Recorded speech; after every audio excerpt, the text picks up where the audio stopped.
ഇന്നത്തെ പോലെ വണ്ടി സൗകര്യങ്ങളൊന്നും ഇല്ലാതിരുന്ന ഒരു 5-6 കിലോമീറ്റർ ദൂരം നടന്ന് സ്കൂളിലേക്ക് പോവുകയും വരികയൊക്കെ ചെയ്തതും പിന്നെ സ്കൂളിലുണ്ടായ കുറച്ച് അനുഭവങ്ങൾ ഒരിക്കലും മറക്കാനാവാത്തതെന്നാണ് അവൻ പറഞ്ഞത്.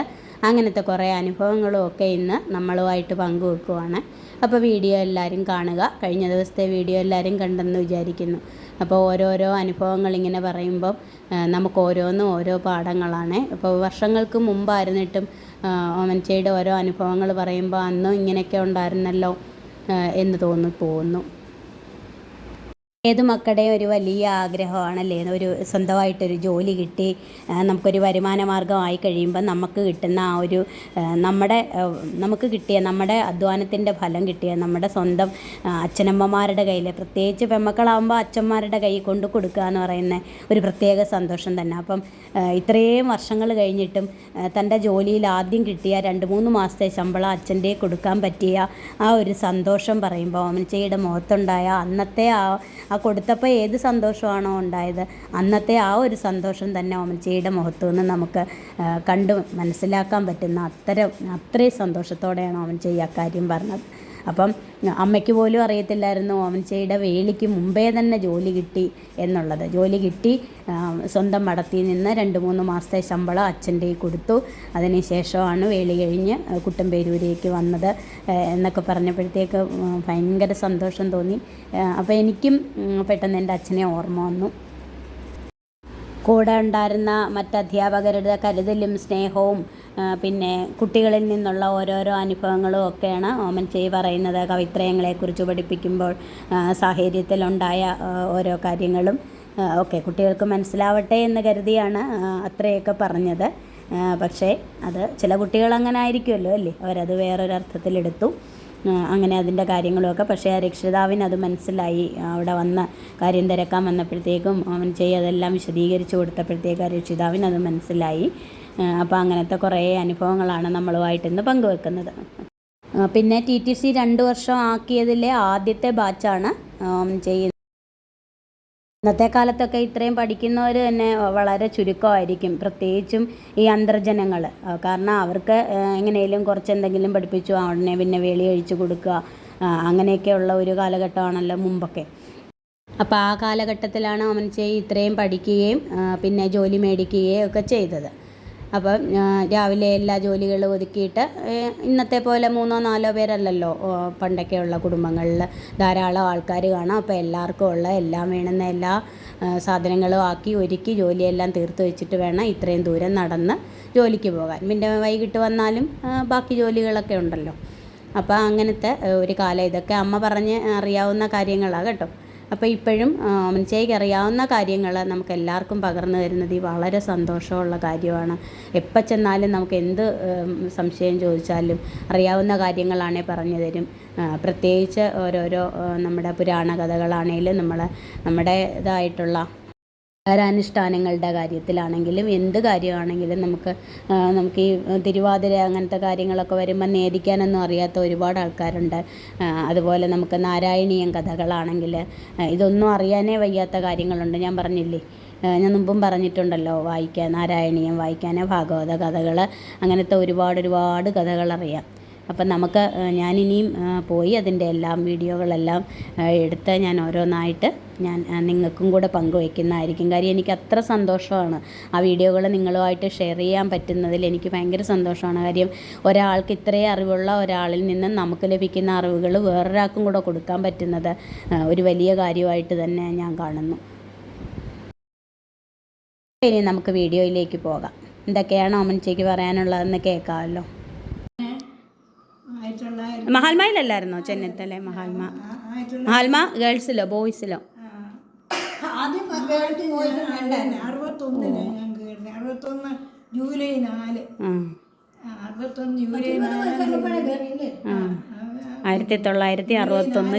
4 കയറി. അന്ന് മായരമ കലരിക്ക സ്കൂളിലായിരുന്നു. 8-9 വർഷം 9 വർഷം അത്രയും ദൂരം കൊണ്ട് നടക്കണം. പക്ഷേ അന്ന് ഒരു പ്രയാസവും തോന്നിയിട്ടില്ല. സുഖമായിട്ട് അങ്ങോട്ടും ഇങ്ങോട്ടും. അന്ന് ആദ്യമൊക്കെ വെട്ടിയൂർത്തിയില്ല എൻ്റെ അവിടെ ഉച്ചക്കുണ്ടാണ്, ചോറ് കൊണ്ടുപോകാറില്ല. അങ്ങനെ കുറച്ച് നാൾ കഴിഞ്ഞ് ചിക്കൻ വന്നു. വെട്ടിയൂരിൽ എല്ലാവർക്കും ചിക്കൻ വന്നു. അപ്പം ഞാൻ ഉണ്ണാൻ ചെല്ലുന്നത് പന്നിച്ചിട്ടേക്ക് ഒരു വിഷം കാരണം എല്ലാവർക്കും വന്നപ്പോഴേ പന്നിച്ചിട്ടേക്ക് അന്നേരം വന്നിട്ടില്ല, ബാക്കി എല്ലാവരും കിടപ്പാം. അപ്പം ഞാൻ ഉണ്ണാൻ വേണ്ടി ഇറങ്ങുമ്പോൾ ഇങ്ങനെ ഒരു കാര്യം അങ്ങനെ ചേച്ചി അത് കഴിവാണെങ്കിൽ പിന്നെ ഞാൻ തിരികെ പോയി. എന്നാൽ ഈ പുട്ടൻകുഞ്ഞെ പ്രസവിച്ചിട്ട് പാവകഷായെന്ന് പറഞ്ഞുകൊണ്ടോ ഉണക്ക് ഒരു ചോദിച്ചാൽ വരുന്ന വലിയ പത്യമുള്ള അന്നേരം ഒന്നും കഴിക്കാൻ നാളെ ഈ വായാഴ്ച നടക്കുമല്ലേ. ഏതായാലും 2-3 ദിവസം ഒന്നും കഴിച്ചില്ല, ഒന്നും കൊണ്ടുപോയില്ല, കഴിക്കുക അങ്ങനെ തന്നെയായിരുന്നു. എൻ്റെ ശരീരം ഞാൻ നോക്കിയിട്ടില്ല. അന്നേരം അന്നമ്മ സാർ പോയി, ഞാൻ ഇപ്പം മരിച്ചു പോയേ, കണ്ടു കാണും, അന്നമ്മ സാറിനെ കണ്ടു കാണും, നല്ല ഒത്ത മനുഷ്യൻ പള്ളിയുടെ അന്നമ്മ സാറിന് മക്കൾ. അവിടെ അന്നമ്മ സാറ് പറഞ്ഞു, അയ്യോ അന്തർജനം ഇങ്ങനെ കഴിക്കാതിരുന്നാലോ ഞങ്ങൾ തന്നെ ഉണ്ണത്തില്ലല്ലോ, ചോറ് തരാമായിരുന്നു. അങ്ങനെ ചോറ് പോലും അവർ എടുക്കാറില്ല. ഞാനെന്ന് വെച്ചാൽ അന്തർജനം വലിയ ബഹുമാനമായിട്ട് തന്നെയായിരുന്നു. ടീച്ചേഴ്സും കൂടെ ഇന്നും വിളിക്കുന്നിടത്ത് അങ്ങനെ. അവിടുന്ന് പിന്നെ എങ്ങനെ വല്ലതും തരുന്ന എങ്ങനെ, അല്ലെങ്കിൽ ഞങ്ങൾ ചോറ് കിട്ടില്ല, ഞങ്ങളെങ്ങനെ കഴിക്കും എന്നൊക്കെ പറഞ്ഞപ്പോൾ 2-3 ദിവസമായി. അപ്പം ഞാനിവിടെ വന്നപ്പോൾ അച്ഛനോട് അങ്ങനെ വർത്തമാനം ഇല്ലല്ലോ. ഇപ്പോഴും ഞാൻ അടുക്കളയുടെ തിണ്ണയുണ്ടായിരുന്നു, ഞാൻ അടുക്കള അവിടെ നിന്നപ്പോൾ ഞാൻ പറഞ്ഞ അന്നമ്മ സാറൊക്കെ പറഞ്ഞു, ഞാനൊന്നും കഴിക്കാനിരിക്കില്ലയോ അതേ പാവകഷായം അന്ന് ഞാൻ ഒത്തിരി ക്ഷീണിച്ച് ഇപ്പം പറയാറുണ്ട് അന്ന് പറഞ്ഞു. അപ്പോൾ ഒന്നും വേണ്ടിയില്ല.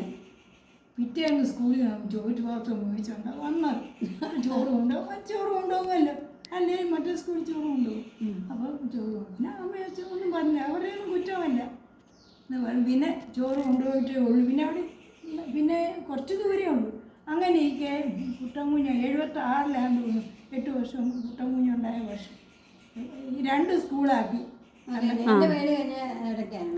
Mini സ്കൂളായിരുന്നു കളരിക്ക school. കുട്ടികളൊന്നും ഒത്തിരി കുട്ടികളായി, 2000 കൂടുതൽ കുട്ടികൾ. ഒരു വർഷം ഷിഫ്റ്റായിരുന്നു. കുറച്ച് നേരം പോകും, ഉച്ചയ്ക്ക് പോവുക. അയ്യോ അതൊക്കെ പറഞ്ഞാൽ രാവിലെ 7 മണിക്ക് പോകണം നടന്ന്, ഉച്ചയ്ക്ക് നട്ടപ്പുറ വെയിൽ 2 മണിക്ക് 1:30-ക്ക് 1 മണിക്ക് വിടുമ്പോൾ ഇങ്ങോട്ട് നടക്കും. ഇങ്ങനെയായിരുന്നു ഒരു വർഷം. അത് കഴിഞ്ഞ് 2 സ്കൂളാക്കി, ഗേൾസ് സ്കൂളും ബോയ്സ് സ്കൂളും, കുട്ടികൾ ഒരുപാടായിട്ട് അങ്ങനെ. അപ്പം ഒരു അച്ഛൻ എന്ന് പറഞ്ഞു. അപ്പോൾ എനിക്ക് അച്ഛൻ വിചാരിച്ചു ബസ്സിന് വന്നാലേ ബോയ്സിലാകും അവിടെ ഇറങ്ങിയാൽ മതിയല്ലോ, ബസ്സിന് എന്നൊക്കെയുള്ള വിചാരിച്ചെന്ന് എനിക്ക് അങ്ങോട്ട്. പിന്നെ ഞാൻ ബോയ്സിൽ ഇരുന്നിട്ടേ ഉള്ളൂ, ഗേൾസ് സ്കൂളിലോട്ട് പോയിട്ടില്ല, ബോയ്സിൽ ഇരുന്നിട്ടുള്ളൂ. അങ്ങനെ അങ്ങനെ പെൻഷനായൊക്കെ ബോയ്സ് സ്കൂളിൽ. ഇന്നും നരസിംഹ സാർ വിളിക്കുന്നപ്പോൾ അവിടെ നിന്ന് അവരൊക്കെ ബസ്സിനാണ് ദൂരെ നിന്ന് രാമപുരത്ത് വരുന്നവരെ ആറന്മുളയിൽ നിന്ന് കോമളവല്ലി ഓർക്കുന്നുണ്ട്. 2 കോമളവല്ലി ഒന്നും ആ രാമപുരത്ത് തന്നെയായിരുന്നു. പൈവള്ളിയിലെ സൂര്യമ്മ സാർ വരുന്നു. ദൂരെ ഈ ഗീതാഞ്ജലി മാനാത്തുകാരി സാർ സോമനാഥ് സാറിന് ചങ്ങനാശ്ശേരി ഇന്നും പറഞ്ഞ അവിടെ വീട് വൃത്തിയാക്കാൻ പോയിരിക്കും. ചങ്ങനാശ്ശേരി നിന്നാണ് ഇങ്ങനെ ദൂരെ നിന്ന് എല്ലാവരും ബസ്സിനാണ് വരുന്നത്. നടന്നു വന്നത് ഞാൻ മാത്രം കണക്ക് കൂട്ടിയ ഞാൻ മാത്രം. രാധാമണിയം സാറുണ്ട് ആയിക്കോട്ടെ, ചിലപ്പോൾ അവിടുന്ന് വരും. എയർപോർട്ടിൻ്റെ കൂടെ നടന്നു പോയിട്ടുണ്ടേ പത്മാക്ഷിയം സാർ. അത് ഇവിടുന്ന് കുറച്ച് ദൂരം കൂടെ ഒന്നിച്ചേ പോയിട്ടുള്ളൂ. ക്യാൻസറായിരുന്നു, മരിച്ചു. ഇന്നും മരിച്ചിട്ട് എത്ര വർഷമായി? ക്യാൻസറായിരുന്നു, ഇന്നും മരിക്കുന്നത്. പക്ഷേ രാധാമണിയമ്മ സാറ് വലിയ സ്കൂളിലല്ലേ പഠിപ്പിക്കാറുണ്ട്. നേരത്തെ ഹൈസ്കൂള് മലയാളം വിദ്യാഭ്യാസ ഹൈസ്കൂളിൽ കയറിയത് ഞാൻ. അന്നത്തെ കേട്ടോ കവിത, അന്ന് ബേസിക് ട്രെയിനിങ് TTC പാസ്സായിട്ട് ഒരു സ്കൂളിൽ കയറാം. ഞാൻ ബേസിക് ട്രെയിനിങ് എന്ന് പറഞ്ഞ് 2 വർഷത്തെ കോഴ്സാക്കി ഞാൻ പഠിച്ച വർഷം ഒറ്റ 1 വർഷമേ ഉള്ളായിരുന്നു. TTC 1 വർഷമേ ഉള്ളായിരുന്നു. 2 വർഷത്തെ കോഴ്സാക്കി ആദ്യത്തെ ബാച്ചാണ്. ഇപ്പൊ B.Ed 2 വർഷം ആക്കിയ പോലെ, നേരത്തെ 1 വർഷമല്ലേ ഉള്ളായിരുന്നു. 2 വർഷത്തെ ആദ്യത്തെ ബാച്ചാണ് ഞാൻ പഠിച്ചത്. പെരിങ്ങര പ്രിൻസ് മാർത്താണ്ഡ ഓർമ്മ ഹൈസ്കൂളിലാണ്. പക്ഷേ 10-30 വർഷത്തെ സർവീസ് കാണുമ്പോഴത്തേക്കില്ലേ? ഉണ്ട്, 35 വർഷം ഉണ്ട് അവിടെ. ഉണ്ട് അവിടുത്തെ അവിടെ അച്ഛൻ ശമ്പളം കൊടുത്തിച്ചു വരാം. ചെന്നിത്തല അല്ലായിരുന്നോ ആദ്യം കയറിയത്? അല്ല, ചെന്നിത്തല ഞാൻ പെരിങ്ങര സ്കൂളിൽ ഞാൻ പഠിച്ച സ്കൂളിൽ തന്നെ അവിടെ ഞാൻ പാസ്സായി കഴിഞ്ഞ ഉടനെ നമ്മൾ ഇളവ് മഠത്തിലെ നമ്പൂരി P.N. നമ്പൂരിയൊക്കെ നമ്പൂരി വാസവൻ നമ്പൂരിയുടെ അപ്പനെ ഈ സ്ഥാപിച്ച നമ്പൂരി അപ്പോൾ ഇങ്ങനെ വേക്കൻസി വേണം എന്നെ വിടണമെന്ന് പറഞ്ഞു. അപ്പോൾ വേണിക്ക് മുമ്പ് തന്നെ ജോലി ഉണ്ടായിരുന്നു. സമയത്തുണ്ട് സ്കൂളിൽ ദിവസം അവധി എടുത്താണ്. അന്നത്തെ കാലത്ത് ജോലി കിട്ടാൻ പാടാ. അന്നേരം കുഞ്ഞിരാമൻ ക്രിസ്ത്യാനി ടീച്ചറായിരുന്നു. കുഞ്ഞിരാമൻ ടീച്ചർ എന്നാണ് പറയുന്നത്. അവരുടെ പ്രസവാവധിക്ക് 3 മാസം ഞാൻ കയറി ജനുവരി ഫെബ്രുവരി മാർച്ച് 31 വരെ പെരിങ്ങ സ്കൂളിൽ പഠിച്ചുകൊണ്ടിരിക്കുക. വീണ്ടും അവിടെ തന്നെ അന്നും വേക്കൻസി ഉണ്ട്. അന്ന് ഇന്നത്തെ പോലെ പഠിത്തമുള്ള ആളുകൾ കുറവല്ലേ. സ്കൂൾ കുറഞ്ഞു കിട്ടിയാൽ പിന്നെ അങ്ങോട്ട് ജനുവരി 22-ാം തീയതിയായിരുന്നു എൻ്റെ വേളി. പിന്നെ വേളിയായിട്ട് പോയി, അവിടെ പോയി മാർച്ച് 31 വരെ അവിടെ പോയി. ഇന്ന് ഞാൻ ഓർക്കും ഭഗവാന്റെ വലിയ ഇന്നും പിന്നെ എനിക്ക് 3 മാസം ശമ്പളം തന്നെ അച്ഛൻ്റെ കയ്യിൽ കൊടുക്കാൻ. അത് ശരി. അച്ഛനുള്ളപ്പോഴേ കിട്ടിയല്ലേ? അച്ഛനുള്ളപ്പോൾ ഇവിടെ ഉണ്ട്. എനിക്ക് ഭഗവാന്റെ അവിടെ അമ്മയുണ്ടായിരുന്നു. എൻ്റെ അമ്മയല്ലേ ഇവിടുത്തെ അമ്മായി അമ്മ. എൻ്റെ അമ്മ ഇപ്പോൾ അവിടെ തന്നെ 56 കുഞ്ഞുങ്ങളെ അമ്മയല്ലേ. കൊടുക്കും ഞാൻ നടന്ന് 5 മണിയൊക്കെ ആകും വെള്ളം കൂടി അമ്മ ചായയൊക്കെ തിളപ്പിക്കാറുണ്ടായി. അമ്മയ്ക്ക് നിർബന്ധം അത്താഴം വെച്ചേ ഒക്കത്തുള്ളൂ. വലിയ ചെമ്പ് കടത്തിലാണ് അരി വെക്കുന്നത്. അരിയൊക്കെ അടുപ്പത്തിടും അമ്മ കേട്ടോ. ഇന്നും ഞാൻ ഓർക്കും. അന്നത്തെ അരി വെക്കുന്ന കലം കൊണ്ടോ ഇപ്പൊ അത്ര ചോറ് തീർന്ന എങ്ങനെയാ നോക്കുക? എന്തിയാ കനവ് അടങ്ങാട് നിലവറച്ചായപ്പില്ലേ പിന്നെ തട്ടുമ്പുറത്ത് കാണും. പിന്നെ സ്കൂളിലെ അനുഭവം പറഞ്ഞാൽ ഒരു പാഠം 7 ഞാൻ എനിക്ക് മറക്കാനൊക്കാത്ത ഒരനുഭവമാണ്. കവിത്രയെന്ന് മുന്നിൽ പാഠം ഉണ്ടായിരുന്നു. ആശാനുള്ളൂർ വള്ളത്തോൾ 3 പേര് നമ്മുടെ മലയാള ഭാഷയിൽ കവിത്രയം എന്നാണ്. അപ്പോൾ എനിക്ക് പഠിപ്പിച്ച് കുട്ടികളെ മനസ്സിലാക്കാൻ വേണ്ടിയാത്ത വിശദീകരിച്ച് ഞാൻ പറഞ്ഞു ദൈവം ക്രിസ്ത്യാനികൾ നമുക്ക് ബ്രഹ്മാവ് വിഷ്ണു മഹേശ്വരൻ അവർക്ക് ക്രിസ്ത്യാനികൾക്ക് ഞാൻ ഉദാഹരണം പറഞ്ഞാൽ കേട്ടോ.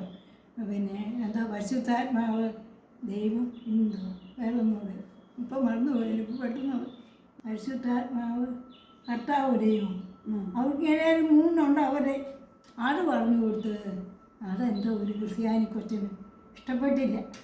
നടന്ന സംഭവമായത് പിള്ളേർക്ക് ഇഷ്ടപ്പെട്ടു. 7-ലെ കുട്ടിയാണ് ഇത്രയും വർഷങ്ങൾക്ക് മുമ്പ്. അപ്പം ക്രിസ്തുമത്തെ ആക്ഷേപിച്ച് പരിശുദ്ധാത്മാവ് ദൈവം ഇന്നൊന്നുണ്ട് അവരുടെ ബൈബിളിലുള്ള. ഞാൻ ബൈബിളും വായിച്ചിട്ടുണ്ട് കേട്ടോ. അവിടുന്ന് ഈ 3 എന്തോ ഞാൻ വിശദീകരിച്ച് മനസ്സിലാക്കാൻ തുടങ്ങിയ നമ്മുടെ പക്ഷേ ക്രിസ്തുമത്തെ ആക്ഷേപിച്ച കുറച്ചെന്ന് വീട്ടിൽ ചെന്ന് പറഞ്ഞു. ഇന്ന് മുറ്റേത് രാവിലെ വന്നിരിക്കുന്നു. ടീച്ചറെ എന്തോ പറഞ്ഞു ഇവിടുത്തെ എന്തോ ഇങ്ങനെയൊക്കെ പറഞ്ഞു.